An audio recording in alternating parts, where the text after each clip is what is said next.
اعوذ باللہ من الشیطان الرجیم بسم اللہ الرحمن الرحیم یا ایہا الذین آمنوا اذا نکحتم المؤمنات ثم طلقتموہن من قبل ان تمسوہن فما لکم علیہن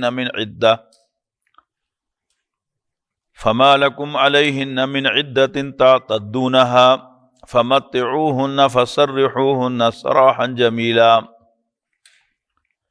یا ایہا النبی انا احللنا لک ازواجک اللاتی آتیت اجورہن وما ملکت یمینک مما افاء اللہ علیک وبنات عمک وبنات عماتک وبنات خالک وبنات خالاتک اللاتی ہاجرن معک وامرأة مؤمنة ان وہبت نفسها للنبی ان اراد النبی ان یستنکحها خالصة لك من دون المؤمنين قد علمنا ما فرضنا عليهم في أزواجهم وما ملكت أيمانهم لكي لا يكون عليك حرج فكان الله غفورا رحيما۔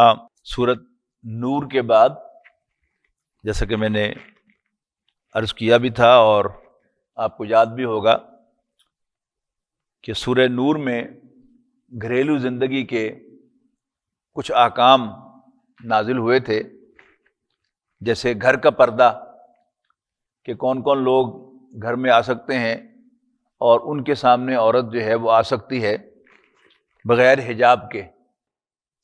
اسی طرح گھر میں داخل ہونے کے احکام کہ وہ گھر جو تمہارے نہیں ہیں ان میں بغیر اجازت کے داخل نہ ہو، یہاں تک کہ تم سلام پیش کر لو اور اجازت حاصل کر لو اہل خانہ سے، تب اس گھر میں تم داخل ہو سکتے ہو۔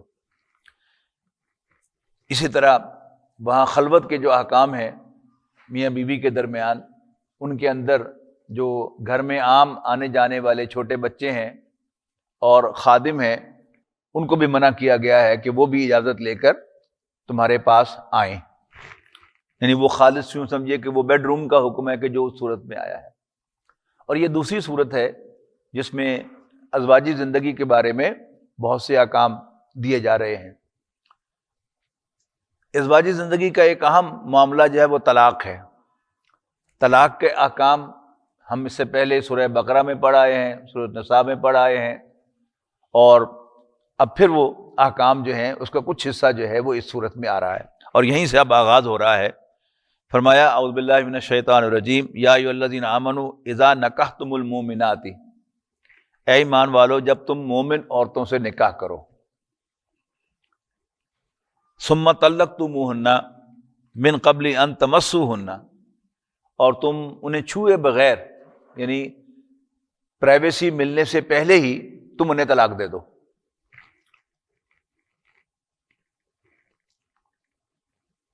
تو فما لکم علیہن من عدۃ تعتدونہا، تو تمہارے ذمے ان کی عدت نہیں ہے کہ تم، جیسا کہ حکم آیا جا کے آگے جا کے سورہ طلاق میں کہ طلاق دینے کے بعد تم عورتوں کو گھر سے نہ نکالو۔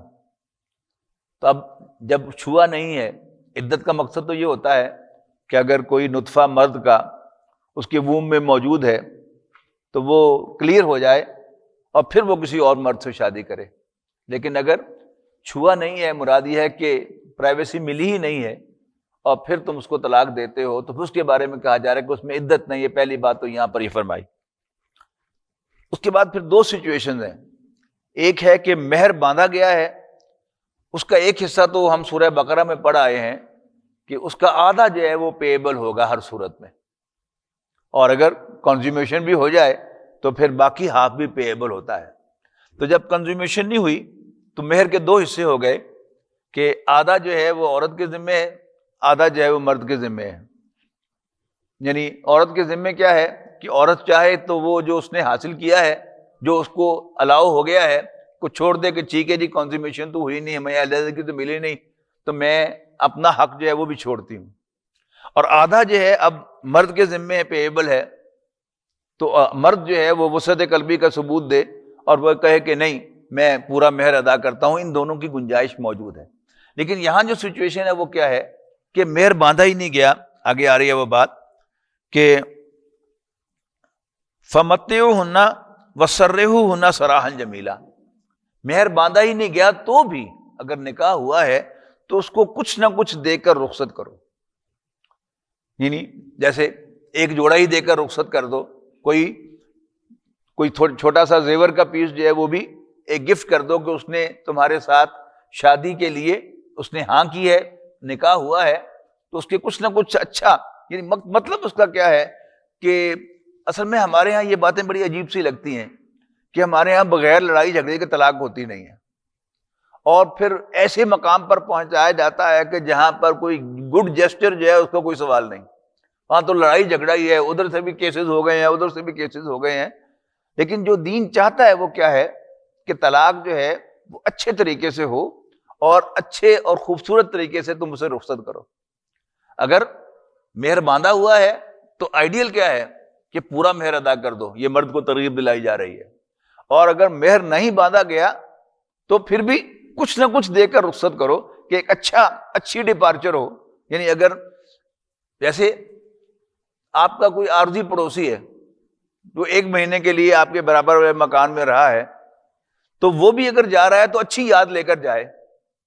کوئی آپ کے ساتھ مسافر ہے, جس نے 2 گھنٹے آپ کے ساتھ سفر کیا ہے, تو اترتے ہوئے سلام کریں, ہاتھ میں آئیں اس کے ساتھ, اور وہ یاد کرے کہ یہ کوئی انسان, اچھا انسان میرے ساتھ بیٹھ کے سفر کر کے گیا ہے. یہ وہ کی چیزیں ہیں کہ جو دین ترغیب دلاتا ہے, مطلوب چیزیں ہیں, اچھے اخلاق کے تقاضے ہیں, لیکن عام طور پر ہمارے ہاں ان چیزوں کو نظر انداز کر دیا جاتا ہے.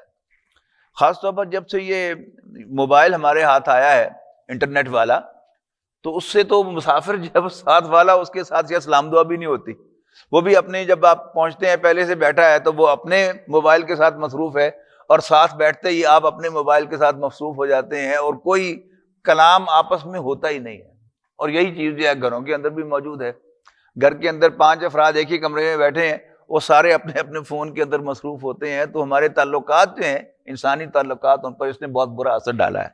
یہاں بات ہو رہی ہے کہ مہر ادا کرنے کی, اگر باندھا ہوا ہے, اور اگر نہیں باندھا ہوا تو بھی کچھ نہ کچھ دے کر بھیجو, سمپل ایز دیٹ.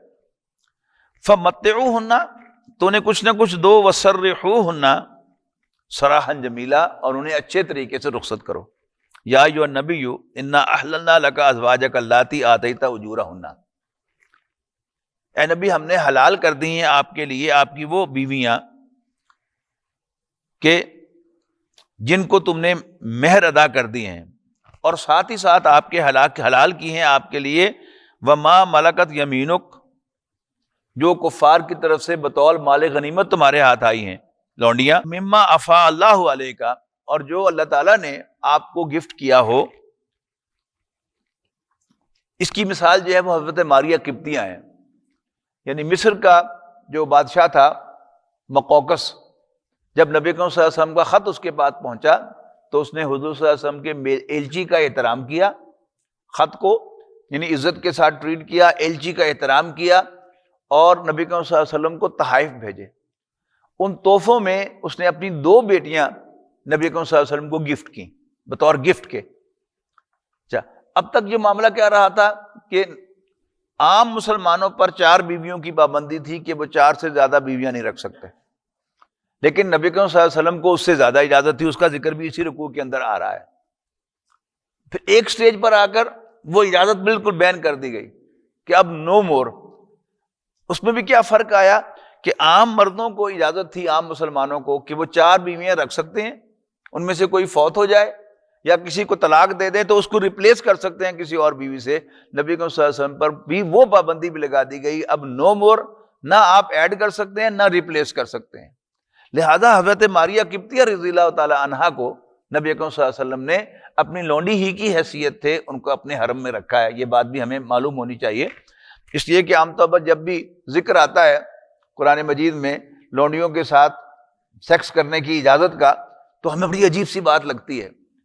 سورۃ مومنون میں اور سورہ معارج میں باقاعدہ کہا گیا ہے کہ والذین هم لفروجہم حافظون, وہ لوگ اپنی شرمگاہوں کی حفاظت کرتے ہیں اور نہیں ایکسپوز ہونے دیتے, انہیں نہیں ایکسپوز کرتے الا علی ازواجہم او ما ملکت ایمانہم, سوائے اپنی بیویوں کے اور اپنی ملک یمین کی یعنی اپنی لونڈیوں کے, اس کے بعد فرمایا فَإِنَّهُمْ غَيْرُ مَلُومِينَ، ایسا کرنے پر ان پر کوئی ملامت نہیں ہے۔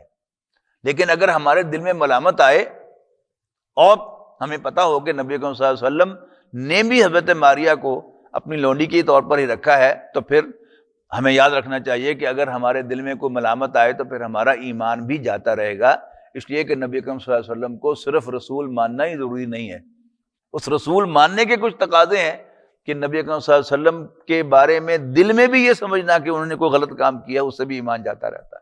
زبان سے کہنا تو بڑی دور کی بات ہے، اس کی تشہیر کرنا تو بہت سے بھی دور کی بات ہے، یعنی دل میں بھی سمجھنا کہ نہیں یار ایک کام چنگا نہیں کیتا، یہ بھی نبی اکرم صلی اللہ علیہ وسلم کے لیے الاؤڈ نہیں ہے۔ پہلے سے یعنی جیسے غلام بکتے تھے ایسے لونڈیاں بھی بکتی تھیں، تو وہ لونڈیاں جو ہیں وہ بھی ان کو قرآن مجید نے کہیں بین نہیں کیا، یعنی مختلف بہانوں سے ان کو آزاد کروایا ہے۔ مثال کے طور پر کہ تم نے روزہ توڑا ہے، اس کی کفارہ کیا ہے؟ ایک غلام کو آزاد کر دو۔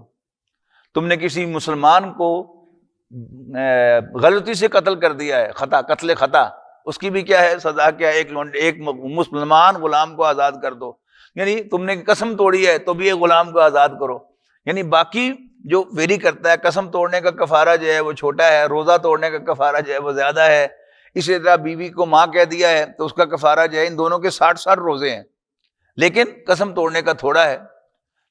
یا ان سب کے اگینسٹ کیا ہے؟ ایک غلام کو آزاد کر دو۔ تو مختلف طریقوں سے آزاد کروایا ہے، لیکن یک جنبش قلم جو ہے، یہ نہیں کہا کہ آج سے یہ انسٹیٹیوشن جو ہے وہ ختم ہو گیا، یہ ختم نہیں کیا۔ اللہ تعالیٰ کی اپنے اس میں مصلحت ہے کہ کیا مصلحت ہے، لیکن کسی آزاد مسلمان کو غلام بنانا زبردستی یہ الاؤڈ نہیں ہے۔ یعنی یہ اصلاحات ہیں جو کی ہیں، لیکن اس کو بالکل بین نہیں کیا۔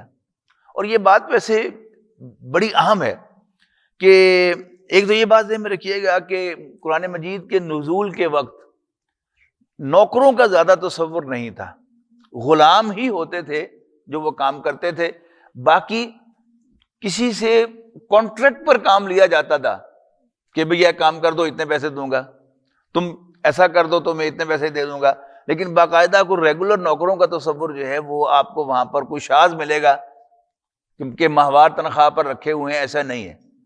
غلام ہیں، ان کی حیثیت غلام کی ہے، آپ نے خریدے ہیں، آپ انہیں بیچ سکتے ہیں، یہ سب چیزیں وہاں پر ہیں، لیکن نہیں ہے۔ خاص طور پر جو لونڈیوں کا تصور ہے وہ ذہن میں رکھنا چاہیے کہ وہ نوکرانیاں نہیں ہیں، اور ہماری نوکرانیاں جو ہیں جن کو ہم تنخواہ پر رکھتے ہیں وہ لونڈیاں نہیں ہیں۔ یہ یاد رکھنا چاہیے کہ لونڈی کے ساتھ سیکس کی اجازت ہے، نوکرانی کے ساتھ سیکس کی اجازت نہیں ہے۔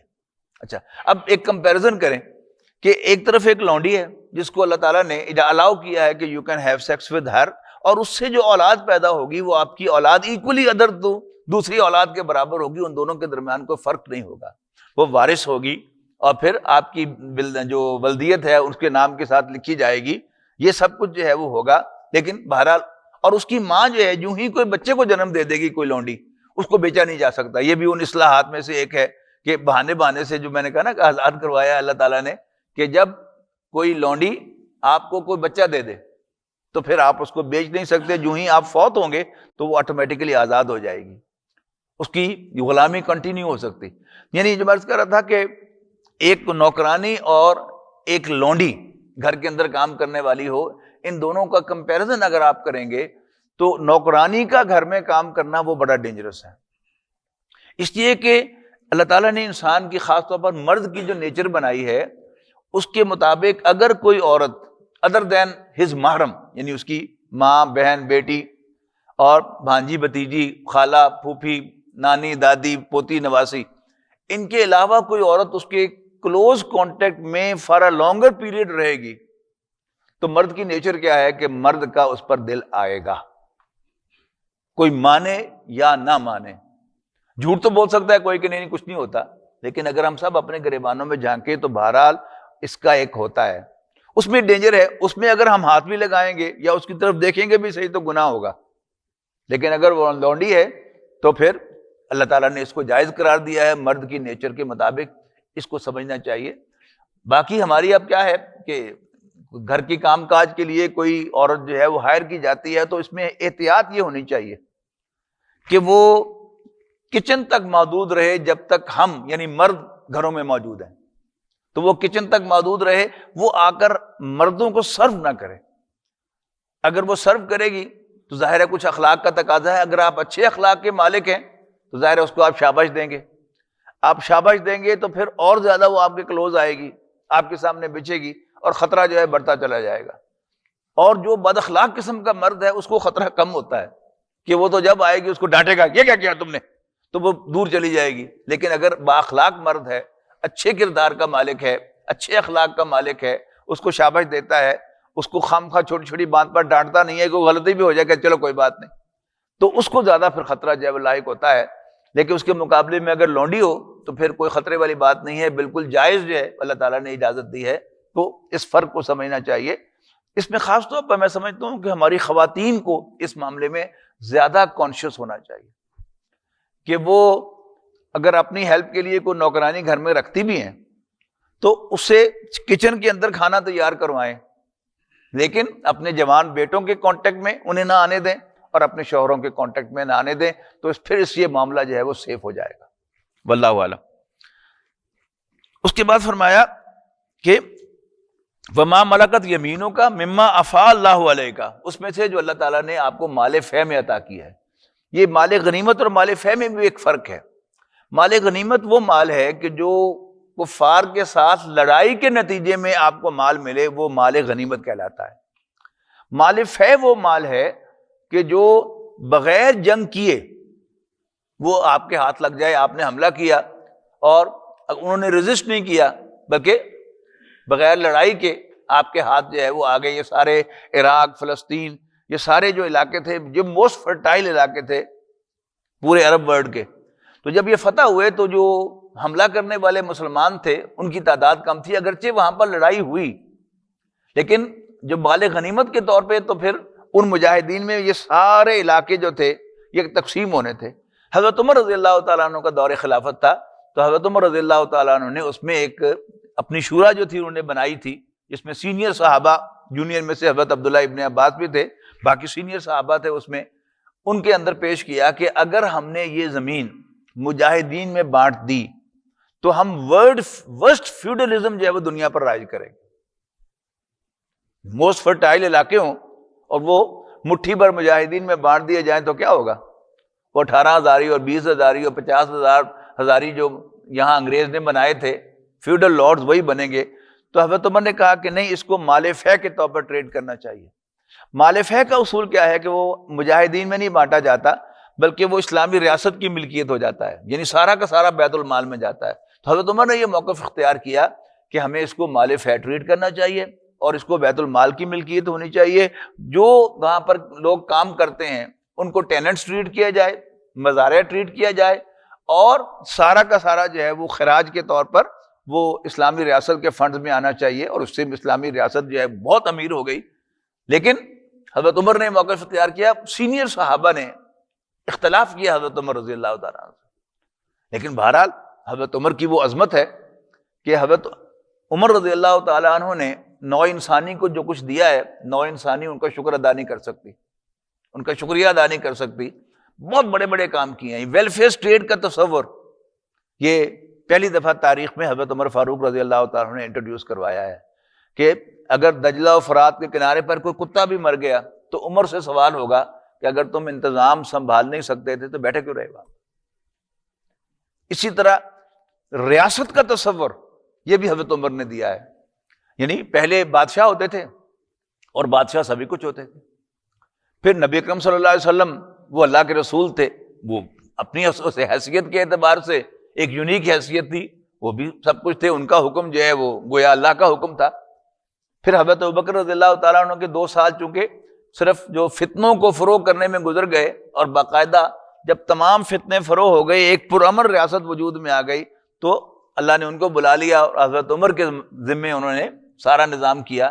اب حضرت عمر رضی اللہ تعالیٰ نے یہ ساری اصلاحات کی ہیں، اور انہوں نے کہا اپنی اس حیثیت کو، پہلے تو بادشاہ ہی ہوتے تھے نا، حضرت عمر نے اپنی اس حیثیت کو 1/3 پہ ریڈیوس کر لیا کہ میں ایگزیکٹو ہیڈ ہوں، قاضی کا عہدہ بنایا، گویا جوڈیشری علیحدہ کر دی، اور اس قاضی نے حضرت عمر کو سمن بھی کیا، اور یہ شورا بنائی، مجلس شورا، یہ گویا لیجسلیچر تھی، مقننہ تھی، جو حضرت عمر نے بنائی، اور اس میں وہ کیس لے کر گئے، کئی ہفتے بحث ہوتی رہی اس پر، لیکن فائنلی حضرت عمر جو ہے صحابہ کرام کو کنونس کرنے میں کامیاب ہوئے کہ ہاں نہیں، ہم اس کو مال فیٹ ٹریٹ کرتے ہیں۔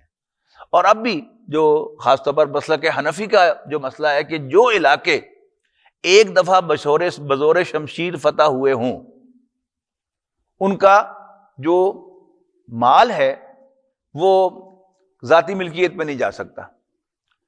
ایک بہت بڑے فقیہ ہیں، انہوں نے فقہ لکھی، تو انہوں نے یہ جو عشر کے مسائل اس میں شامل نہیں کیے۔ جو زمین کی زکوٰۃ ہوتی ہے اس کو عشر کہتے ہیں نا، اگر بارانی زمین ہو تو عشر ہوتا ہے، اگر نہری زمین ہو تو وہ نصف عشر ہوتا ہے، یعنی 5واں حصہ۔ تو انہوں نے لکھے ہی نہیں۔ لوگوں نے پوچھا کہ آپ نے یہ کیوں نہیں لکھے؟ انہوں نے کہا چونکہ ہندوستان میں اردو میں یہ تحریر لکھ رہا ہوں، تفسیر لکھ رہا ہوں، فقہ کی کتاب لکھ رہا ہوں، اور یہاں کی زمینیں جو ہیں یہ خراجی زمینیں نہیں ہیں، یہ عشری زمینیں نہیں ہیں، یہ خراجی زمینیں ہیں، لہٰذا یہ کیونکہ ذاتی ملکیت میں جا ہی نہیں سکتی، لہٰذا ان کے اوپر وہ احکام لاگو نہیں ہوتے۔ تو بہرحال حضرت عمر رضی اللہ تعالیٰ عنہ نے یہ اصلاحات کی جاری، تو بات تجلیسی مال فے سے افا اللہ علیہ کا، جو اللہ نے آپ کو دیا ہے۔ تو مثال میں نے آپ کو دے دی کہ حضور صلی اللہ علیہ وسلم کے حرم میں جو خواتین تھیں ان میں سے حضرت ماریہ قبطیہ رضی اللہ تعالیٰ عنہ، وہ شاہ مصر کی بیٹی تھی جو انہوں نے نبی اکرم صلی اللہ علیہ وسلم کو گفٹ کی تھی۔ 2 بیٹیاں گفٹ کی تھی، ایک حضرت ماریہ تھی، وہ نبی اکرم صلی اللہ علیہ وسلم نے اپنے حرم میں رکھی، اور دوسری جو ہے وہ کسی اور صحابی کو پھر آپ نے وہ گفٹ کی تھی، الاٹ کی تھی، جو بھی آپ اس کے لیے لفظ استعمال کر لیں۔ اس کے بعد فرمایا اور اسی طرح تم پر حلال ہیں، تمہارے لیے حلال ہیں بنات امے کا، تمہاری چچا کی بیٹیاں، وہ بنات اماتے کا، تمہاری پھوپھی کی بیٹیاں۔ پچھلی دفعہ ذکر آ گیا تھا حضرت زینب بنت جحش رضی اللہ تعالیٰ عنہ کا، وہ حضور صلی اللہ علیہ وسلم کی پھوپھی کی بیٹی تھی۔ وہ بنات خالے کا، آپ کے ماموں کی بیٹیاں، وہ بنات خالاتے کا، آپ کی خالہ کی بیٹیاں، آپ کی خالاؤں کی بیٹیاں، اللاتی ہاجرن معک کا، جنہوں نے آپ کے ساتھ ہجرت کی ہو، وامرأۃ مؤمنۃ ان وہبت نفسہا للنبی، اور کوئی بھی مومن عورت جو اپنے آپ کو گفٹ کر دے نبی اکرم صلی اللہ علیہ وسلم کے لیے، پیش کر دے اپنے آپ کو کہ جی مجھے آپ بے شک کوئی تعلق میرے ساتھ نہ رکھیں، مجھے صرف یہ اعزاز بخش دے کہ آپ نے مجھ سے نکاح کیا تھا۔ تو نبی اکرم صلی اللہ علیہ وسلم نے ایسی عورتوں سے نکاح کیا، لیکن ان کو پھر باقی عورتوں کی، باقی بیویوں کے برابر ٹریٹ کیا، باری ان کی بھی ان دوسری بیویوں کے ساتھ تھی۔ یہ حضور صلی اللہ علیہ وسلم کا اپنا جو تھا ایک معیار تھا کہ آپ نے اگر نکاح کیا ہے تو پھر ان کو باقیوں کی ایکول ٹریٹ کیا ہے، اگرچہ انہوں نے آپ سے تقاضا نہیں کیا تھا کہ آپ ہمارے ساتھ جسمانی تعلق بھی قائم کریں۔ ان ارادہ نبی، شرط کیا ہے کہ اگر نبی صلی اللہ علیہ وسلم اس کو قبول کریں۔ ایک عورت پیش کر رہی ہے کہ جی میں آپ کی بیوی بننا چاہتی ہوں، لیکن حضور صلی اللہ علیہ وسلم ایگری نہیں کرتے، تو پھر آپ پر پابندی نہیں ہے۔ دونوں، وہ عورت بھی پیش کر رہی ہو اور نبی صلی اللہ علیہ وسلم بھی ارادہ کریں اس سے نکاح کرنے کا، تو پھر وہ نکاح ہو سکتا ہے، اور وہ ہوا، لیکن نبی صلی اللہ علیہ وسلم نے ان کو باقی بیویوں کے برابر ٹریٹ کر کے ان کو بھی باری جو ہے وہ پوری جو ہے وہ دی ہے۔ اچھا، اس کو کہا کہ خالص طلق من دون المومنین، یہ صرف پریویلیج آپ کو ہے خاص طور پر باقی مومن مردوں کے مقابلے میں۔ یعنی کوئی عورت مجھے اور آپ کو پیش کر دے، سامنے پیش کر دے اپنے آپ کو کہ بے شک آپ میرے ساتھ کوئی تعلق رکھیں نہ رکھیں، میں آپ کی بیوی جو ہے وہ کہلانا چاہتی ہوں، تو ہمیں یہ اجازت نہیں ہے کہ ہم کسی عورت کو اس طرح اختیار کر لیں۔ جب بیوی بنے گی تو پھر اس بیوی کے سارے حقوق جو ہیں وہ ہمیں لازماً دینے پڑیں گے۔ اللہ کے رسول صلی اللہ علیہ وسلم نے اللہ تعالیٰ کی اجازت کے باوجود وہ حقوق دیے ہیں، کسی کا حق جو ہے وہ آپ نے مارا نہیں ہے۔ قد علمنا ما فرضنا علیہم من ازواجہم وما ملکت ایمانہم لکی لا یکون علیک حرج، ہمیں معلوم ہے کہ جو ہم نے آپ پر فرض کیا ہے ان کی بیویوں اور ان کے ملک یمین کے بارے میں، تاکہ لِکَیْ لَا یَکُونَ عَلَیْکَ حَرَجٌ، آپ پر کوئی تنگی نہ رہے۔ یعنی اللہ تعالیٰ چاہتا تھا کہ نبی اکرم صلی اللہ علیہ وسلم پر کوئی تنگی نہ ہو کسی بھی اعتبار سے، لہذا آپ کو کچھ پریویلیجز دے دی باقی مسلمانوں کے بارے میں زیادہ۔ یعنی ایک کوشچن ہو سکتا ہے نا کہ حضور صلی اللہ علیہ وسلم کو یہ پریویلیج کیوں ملی؟ مسلمان تو نہیں کرے گا یہ بات، لیکن غیر مسلم اعتراض کر سکتا ہے، تو اس کا جواب دیا جا رہا ہے کہ ایک تو یہ بھی بات ذہن میں رکھیے گا کہ پرانے زمانے میں کسی شخص کا سٹیٹس طے کرنے والی جو چیزیں ہوتی تھیں ان میں ایک یہ بھی تھی کہ اس کی بیویاں کتنی ہیں. ٹھیک ہے نا. بڑے بڑے بادشاہوں کی، حضرت سلیمان علیہ السلام کی 100 بیویاں تھیں، بادشاہ تھے نا. تو یہ اس وقت کا ایک رواج تھا. اور بلکہ ہم آج بھی جن ملکوں میں، عرب ممالک میں اور یہ افغانستان کے اندر یہ چیز جو ہے یہ نارمز میں سے ہے. تو ڈاکٹر شاہ احمد صاحب جب زندہ تھے تو افغانستان سے ایک صاحب نے خط لکھا ڈاکٹر صاحب کو، دلچسپ بات ہے، ذرا سنیے گا. انہوں نے کہا جی مجھے آپ کی ساری باتوں سے اتفاق ہے، لیکن میں آپ کو جوائنٹ سرو اس لیے نہیں کر رہا کہ آپ نے ایک ہی شادی کی ہوئی ہے. یعنی کیا ہے، یعنی ایک افغانستان کا جو نارم ہے اس کے مطابق ڈاکٹر شاہ احمد صاحب اپ ٹو دی اسٹینڈرڈ نہیں تھے. اور وہ کمی کیا تھی کہ آپ نے صرف ایک شادی کی ہوئی ہے. تو نارمز ہے نا. تو نبی کریم صلی اللہ علیہ وسلم جو ہے وہ آج سے 1450 سال پہلے مکہ مکرمہ اور پھر مدینہ منورہ کے اندر رہتے تھے. اور پھر حضور صلی اللہ علیہ وسلم کا معاملہ یہ ہے کہ آپ نے 25 سال حضرت خدیجہ رضی اللہ تعالیٰ عنہ کے ساتھ گزارے ہیں. ان کی زندگی میں آپ نے کوئی دوسری شادی نہیں کی. ان کے انتقال کے بعد پھر یہ 2 شادیاں اکٹھی ہوئی ہیں، حضرت سودا رضی اللہ تعالیٰ عنہ کی اور حضرت عائشہ رضی اللہ تعالیٰ عنہ کی. پھر حضرت سودا رضی اللہ تعالیٰ عنہ جب بوڑھی ہوئی ہیں تو پھر انہوں نے نبی کریم صلی اللہ علیہ وسلم کو الاؤ کیا ہے کہ جی میں اپنے حصے کی باری عائشہ کو دیتی ہوں، لیکن بس آپ مجھے اپنے حرم میں رہنے دیں. تو نبی کریم صلی اللہ علیہ وسلم نے پھر ان کی اجازت سے ان کی باری حضرت عائشہ کو دی ہے. یعنی ہر چیز قاعدے اور قانون کے مطابق ہے، کسی کی حق تلفی نہیں ہے، اللہ تعالیٰ کے حکم، اللہ تعالیٰ کے احکام سے تجاوز نہیں ہے. وَكَانَ اللَّهُ غَفُورًا رَحِيمًا، اللہ تعالیٰ بخشنے والا مہربان ہے. ترجی من تشاء منہن وتوبی الیک من تشاء. اچھا، اب ایک اور پرمیشن خاص دی جا رہی ہے رسول اللہ صلی اللہ علیہ وسلم کو کہ آپ جس کو چاہیں اختیار کر لیں. اپنی بیویوں میں سے جس کے پاس آپ جائیں تو بھی آپ کو اختیار ہے، اور جس کے پاس آپ نہ جائیں اس سے دور رہیں تو بھی آپ کو اختیار ہے. اس کو بھی نبی کریم صلی اللہ علیہ وسلم نے اویل نہیں کیا، اس لیے کہ حکم نہیں تھا. یعنی حضور صلی اللہ علیہ وسلم کو ایک پریولیج، ایک اختیار دیا جا رہا تھا، لیکن چونکہ حکم نہیں تھا لہذا نبی کریم صلی اللہ علیہ وسلم نے اس پریولیج کو اختیار نہیں کیا، اس کو اویل نہیں کیا، بلکہ برابری ہی کا معاملہ تمام عورتوں کے ساتھ رکھا. اور جب حضرت سودا رضی اللہ تعالیٰ نے اپنے حصے کی باری حضرت عائشہ کو دی تو آپ نے وہ بھی قبول کر لی. تو 2 چیزیں جو ہیں ان کو سمجھنا چاہیے ہمیشہ. ایک ہے کہ ایک چیز الاؤڈ ہے، فرض نہیں. دوسری یہ کہ ایک چیز جو ہے وہ حرام ہے، تو حرام کی حد سے آگے نہیں جایا جا سکتا، لیکن اس کے اندر جتنا بھی ہے وہ مباحات کا ایک دائرہ ہے. تو اس میں اللہ تعالیٰ نے چوائس دیا ہے، اللہ کے رسول نے چوائس دیا ہے، تو اس چوائس کو ہم اویل کر سکتے ہیں. لیکن حکمت اور دانائی کے تقاضے کیا ہیں کہ جیسے وہاں کے کچھ نارمز تھے ایسے ہی ہمارے بھی کچھ نارمز ہیں، تو ان نارمز کے ساتھ ساتھ اگر ہم چلیں گے تو ہمیں آسانی ہوگی،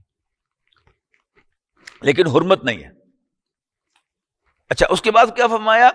وَمَنِ ابْتَغَيْتَ مِمَّنْ عَزَلْتَ، اور جس کو آپ نے دور کیا ہوا تھا اس میں جس کو چاہیں پھر اپنے پاس لے آئیں، اس کے ساتھ تعلق قائم کر لیں. تو یہ سب کیا ہے؟ نبی کریم صلی اللہ علیہ وسلم کے لیے الاؤڈ تھا. فلا جناح علیک، اس میں بھی آپ پر کوئی گناہ نہیں ہے. ذالک ادنیٰ ان تقر اعینہن، اور یہ زیادہ اچھا ہوگا ان کے لیے تاکہ ان کی آنکھیں ٹھنڈی رہیں. یعنی عورت جو ہے وہ اپنے شوہر کو اپنے پاس دیکھنا چاہتی ہے، اور جب اس کا شوہر اس کے پاس آتا ہے تو اس کی آنکھوں کو ٹھنڈک ملتی ہے، اس کے دل کو سکون ملتا ہے، اینڈ شی فیلز پلیزنٹ. اب وہ کہا جا رہا ہے کہ جن کو آپ نے دور کیا تھا آپ ان کو قریب کر لیں گے، آپ کو اجازت ہے، اور اس سے کیا ہوگا؟ ان کی آنکھیں بھی ٹھنڈی ہوں گی. ولا یحزن، اور وہ غم نہیں کھائیں گی. ویرضین، اور بما آتیتہن، اور وہ راضی ہوں، خوش رہیں جو کچھ بھی آپ ان کو دیں. یہ عورتوں کے حق میں بات کہی جا رہی ہے. واللہ یعلم ما فی قلوبکم، اے مسلمانوں جو کچھ بھی تمہارے دلوں میں ہے اللہ تعالیٰ اس کو خوب جانتا ہے. وکان اللہ علیما حلیما، اور اللہ تعالیٰ جاننے والا اور حلیم ہے، ٹالریٹ کرنے والا ہے. حلیم وہ ہوتا ہے کہ جو فوراً ریئیکٹ کر کے بدلہ نہ لے. اس پر کسی نے زیادتی کی، ایک یہ ہے کہ غصے میں آپ فوراً ریئیکٹ کریں. حلیم کیا ہے کہ آپ اپنے غصے کو، اپنے جذبات کو کنٹرول کر کے رکھیں، تو یہ حلم ہے. اور یہ بڑی اونچی صفات میں سے ایک ہے. اللہ تعالیٰ کی بھی ایک صفت حلیم ہے، اور انسانوں میں سے بھی جو حلیم انسان ہے وہ اونچا انسان ہوتا ہے باقی انسانوں کے مقابلے میں. لا یحل لک النساء من بعد. اب ایک سٹیج ایسی آئی کہ اب نبی اکرم صلی اللہ علیہ وسلم کو، جیسا کہ میں پہلے بتا چکا ہوں یہ بات، کہ نبی اکرم صلی اللہ علیہ وسلم پر اب بین لگا دیا گیا کہ نہ آپ کوئی بیوی ایڈ کر سکتے ہیں اور نہ ہی ریپلیس کر سکتے ہیں.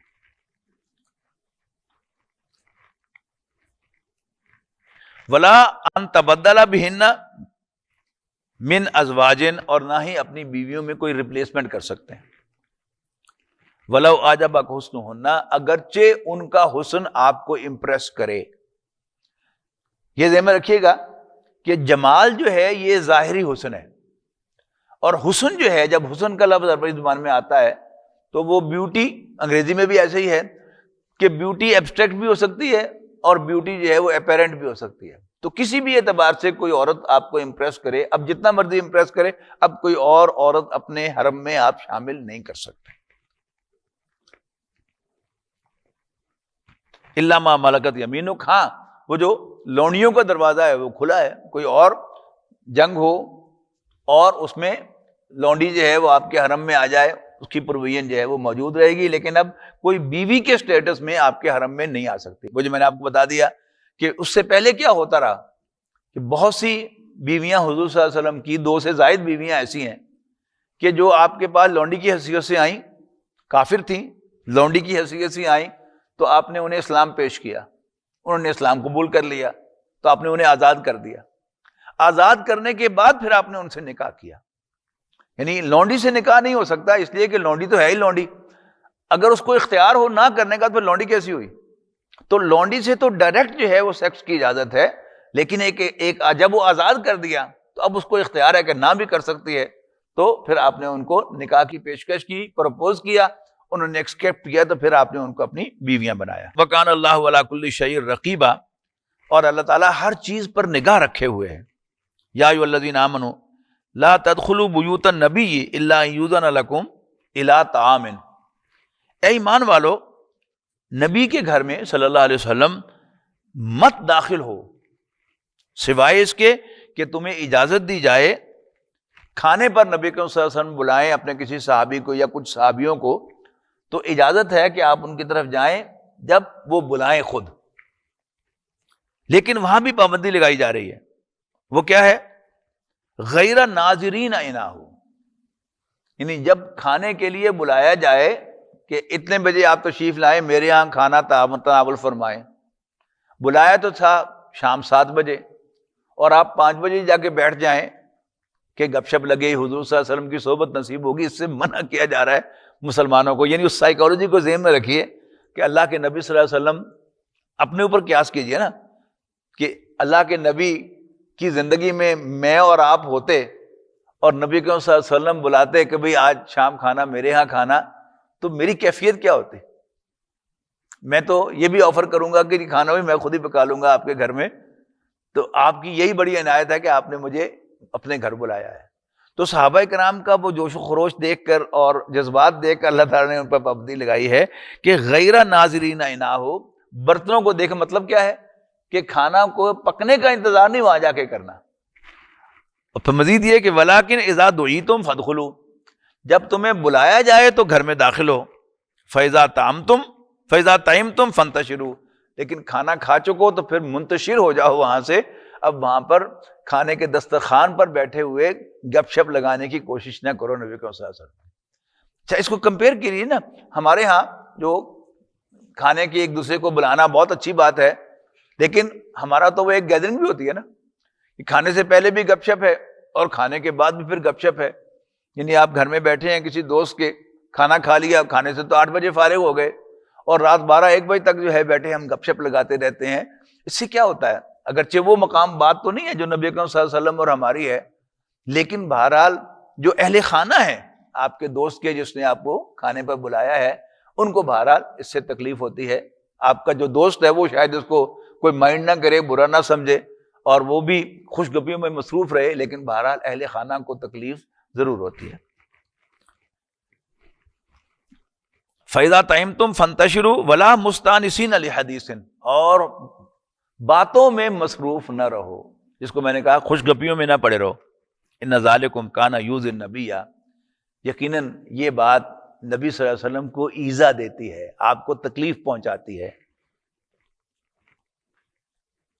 فیستحی منکم، لیکن آپ بڑے کرٹیس آدمی تھے، آپ کے مزاج سے یہ فروتر تھا کہ کھانا کھلانے کے بعد آپ منہ سے کہتے کہ اچھا بھی جاؤ ان کا.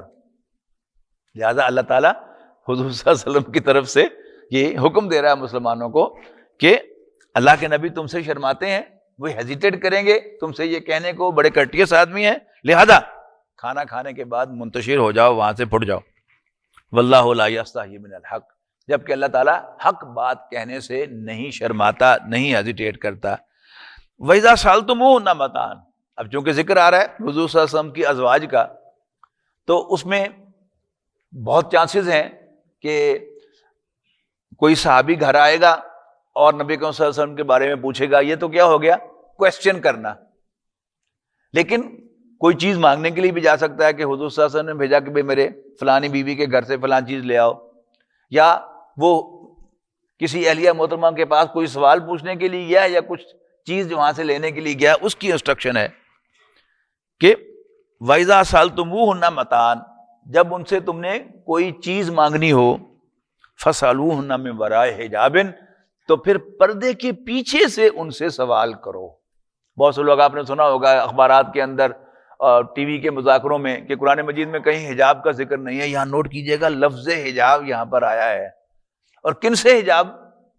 ازواج مطہرات سے، جو اسی صورت میں آگے جا کے آئے گا شاید، یا پہلے گزر چکا ہے، کہ نبی صلی اللہ علیہ وسلم کے وصال کے بعد بھی، آپ کے اس دنیا سے چلے جانے کے بعد بھی کسی کو ان سے شادی کرنے کی اجازت نہیں ہے. تو مطلب کیا ہوا کہ وہ محرم ٹھہری نا، کہ وہ حرام ہے، ان سے نکاح نہیں ہو سکتا. اس کے باوجود ان سے کوئی چیز مانگنی ہو، کوئی سوال کرنا ہو، تو پردے سے پیچھے سے کرنے کا حکم ہے. تو پھر جو غیر محرم عورتیں ہیں ان کے بارے میں کیا حکم آگا، یہاں آپ اس کو انڈر لائن کر لیں کہ فَاسْأَلُوهُنَّ مِن وَرَاءِ حِجَاب ذَلِكُمْ أَطْهَرُ لِقُلُوبِكُمْ، یہ تمہارے دلوں کے لیے زیادہ پاکیزگی کی بات ہے.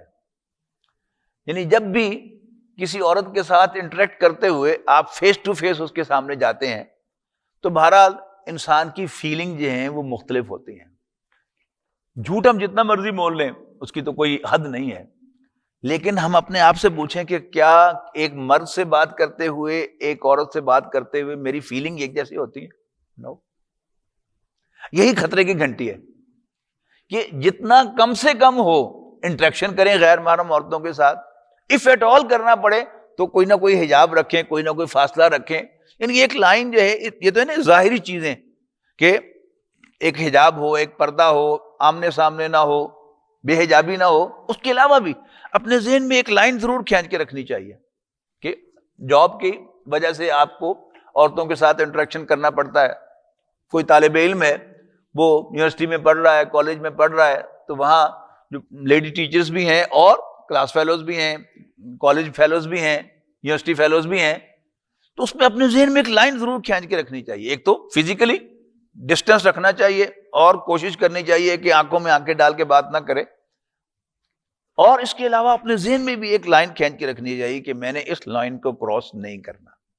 آپ تھوڑی سی احتیاط کریں گے، اللہ تعالیٰ آپ کی مدد کرے گا. کرتا ہے اللہ تعالیٰ مدد، کوئی ایسی بات نہیں ہے کہ آپ اگر احتیاط کریں گے، تھوڑی سی احتیاط کریں گے، جو آپ کی کولیگ خواتین ہیں یا کلاس فیلوز ہیں وہ محسوس کر لیں گی کہ یہ شخص جو ہے یہ محتاط ہے، یہ اس سے آگے نہیں آتا، تو وہ خود ہی آپ کے آگے نہیں آئیں گی. آپ ان سے ساتھ گھل مل کے ملیں گے تو وہ بھی فری ہو جائیں گی.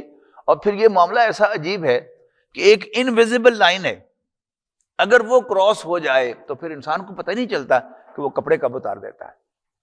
تو جتنی احتیاط ہو سکے وہ کرنی چاہیے. تو فرمایا ذالکم اطہر لقلوبکم وقلوبہن، یہ تمہارے دلوں کے لیے بھی اور ان کے دلوں کے لیے بھی زیادہ پاکیزگی کی بات ہے.